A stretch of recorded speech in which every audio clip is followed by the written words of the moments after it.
world quite rightly turned towards Gaza, a quiet war overseen by extremist ministers in the Israeli government is being waged against Palestinians on the occupied West Bank.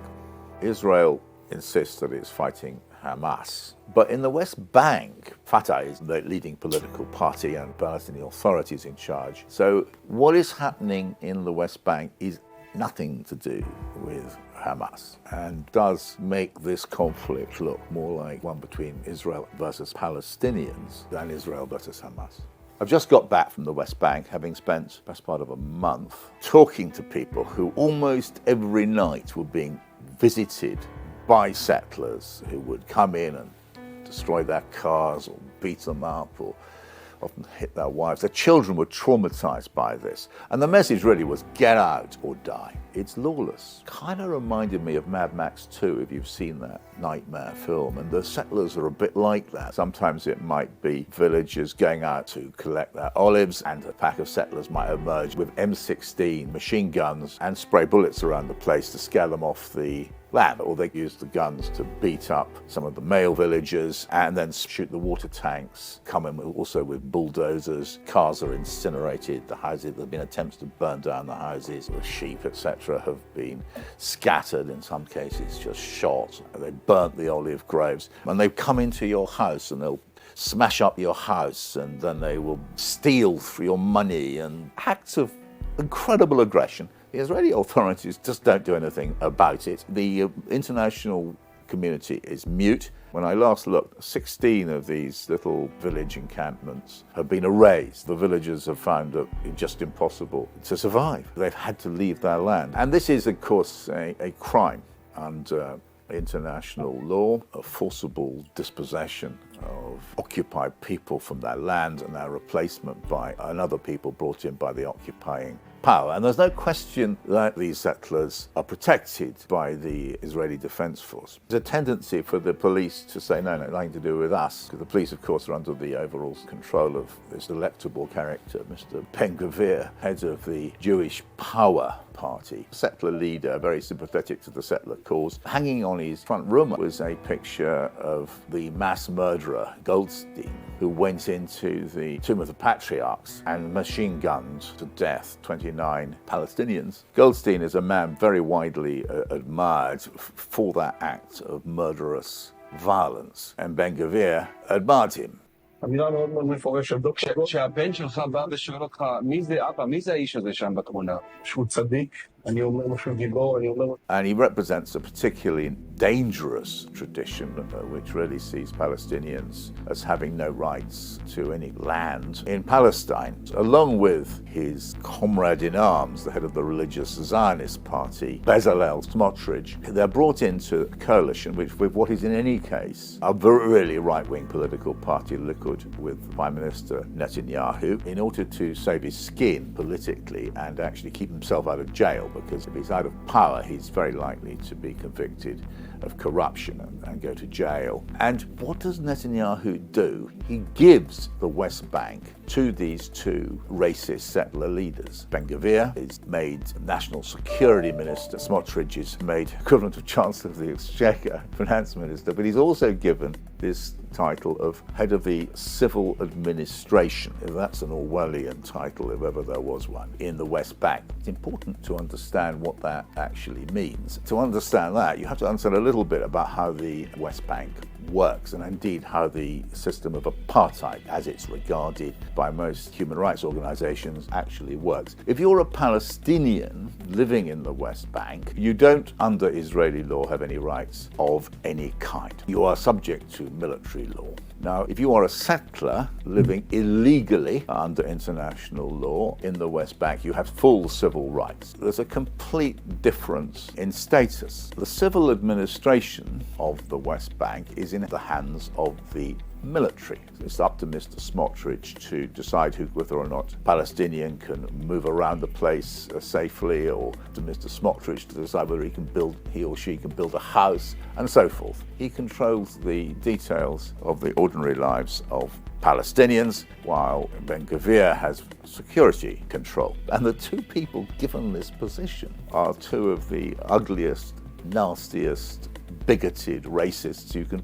possibly imagine, who do not believe Palestinians have any rights at all. That was the situation before October the 7th, and of course it has got considerably worse. The first thing which Ben-Gvir did after October the 7th was start to hand out guns. The number of killings of Palestinians has escalated dramatically, and this kind of destruction. Around Nablus, I spoke to the mayor of a village where the settlers were distributing notes saying, "Go to Jordan, await the great Nakba," the Nakba being, of course, the expulsion of 750,000 Palestinians from what is now Israel in 1948. I heard the same stories up in Mustafa Yatta, "Get out or die." So it was heartbreaking being in the olive harvest season in the West Bank and seeing that they were scared to go and collect their olives because they couldn't. They were being banned from doing so. And the settlers also were coming down and attacking schools, and so the schools weren't operating, so the children couldn't go to school. The court system doesn't work in Palestine. It hasn't been doing since October the 7th. So that's collapsed. The banking system has gone, so every check is bouncing if you're Palestinian. Then, of course, this fragrant character, Smotrich, has cut off the money from the Palestinian Authority, couldn't pay the teachers, can't pay any state employee. For instance, all the nurses in the hospitals in Nablus, where I was, weren't getting paid. And actually, they're having to work double the time, and so they're working double shifts for no money. If this goes on for much longer, it's going to lead to terrible problems. It already is. The economy is frozen. There's a paralysis. It's gone into a nosedive. You've really got to fear what's going to happen next. Meanwhile, there's been a wave of arrests across the West Bank, often with no charges attached. Many of them, of course, children. And they come out and the accounts of torture, of beating up, of brutality. It's really frightening. Most terrible of all, of course, was the revelation from the State Department whistleblower who revealed. I was part of the human rights vetting process for arms going to Israel, and a charity called Defense of Children International Palestine drew our attention at the State Department to the sexual assault, actually the rape, of a 13-year-old boy that occurred in an Israeli prison in the Moscabia in Jerusalem. We examined these allegations. We believed they were credible. We put them to the government of Israel. And you know what happened the next day? The IDF went into the DCIP offices and removed all their computers and declared them a terrorist entity. Something's gone horrendously wrong in that situation. Most interesting thing in some ways of all about that testimony from the State Department official is that the United States kept that quiet. We only know about it because of a whistleblower. The Americans were happy with the situation. They were happy to keep it quiet. They were therefore complicit, of course, in this barbarous situation where the reaction of the Israeli state to serious evidence of alleged rape in an Israeli jail of a 13-year-old Palestinian boy is to punish and go after the people who revealed that and to cover it up. This has been going on, by the way, for years, and there's nothing happens.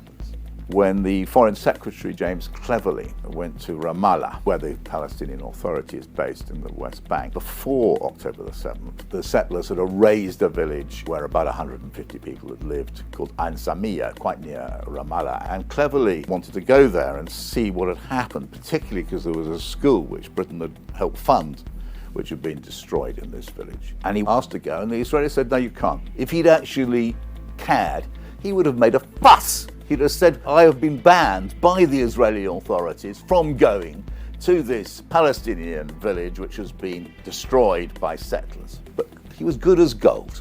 He didn't want to offend his hosts. That is a kind of complicity which you now get and have been getting for years of Western politicians. I don't want to just to hold up the wretched James Cleverly to be lacerated because they're all as bad. That is how they conduct themselves. They do not want, for some reason, in the face of grotesque, what are war crimes, they don't want to complain. And it's very upsetting because it shames Britain. It tells the world that Britain or the United States or The European Union, we say that we care about human rights, and we make these great statements about atrocities committed by, say, Putin in Ukraine. And we're very happy to do that when it comes to, say, Russia, but of course we won't do that when it comes to Israel. And the problem here is that you're expecting different standards of behavior from different types of people, depending on whether they're your ally or not. And the message the rest of the world gets, of course, is that we are totally cynical. We don't actually have any values at all. We've simply weaponized the issue of human rights in order to attack our foes, discredit our foes, and to support our allies. But if Israel carries out massacres, commits war crimes, I think it's our duty as an ally of Israel, actually, to warn them.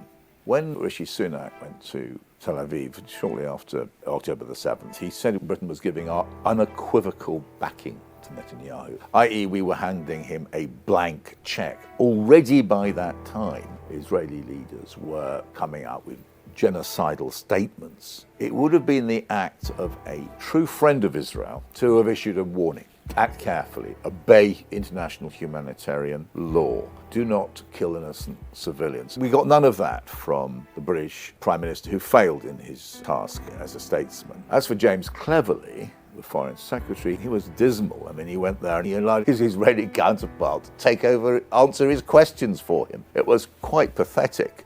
Maggie Thatcher was a true friend of Israel, but when the Shatila and Sabra camps, the massacres happened there with Israeli complicity, she called it pure barbarism. That was the act of a friend of Israel, not Rishi Sunak going to Tel Aviv and giving Netanyahu a blank check. You can rely on the British media either to ignore or to twist every story which really matters in this world. That's why it's important to pay attention to Double Down News and support it on Patreon.